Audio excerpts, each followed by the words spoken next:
Իդեպ հունիսի 4-ի ազգային ժողովի զեկույցները բավականին զավեշտալի էին, բյուջեի կատարողականը ներկայացնելիս Նիկոլ Փաշինյանը հայտարարեց.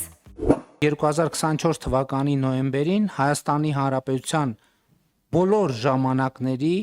գրանցված եւ աշխատավարձով ապահովված աշխատատեղերի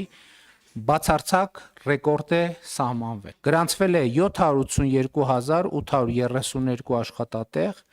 Փաշինյանից անմիջապես հետո զեկույցով հանդես եկավ ֆինանսների նախարար Վահե Հովհաննիսյանը, ում բերած տվյալները սակայն հակասում էին վարչապետին։ 24 թվականին գործազրկության մակարդակը նախորդ տարվա նկատմամբ աճել է 1.5%-ային կետով, կազմելով 13.9%։ Իհարկե Հայաստանի կառավարման համակարգում տարօրինակությունները շատ են, բայց կխնդրենք բացատրել այս տարօրինակությունը եւս, ինչպես է ստացվում, որ համ ռեկորդային թվով աճել են աշխատատեղերը, համ էլ գործազրկությունը։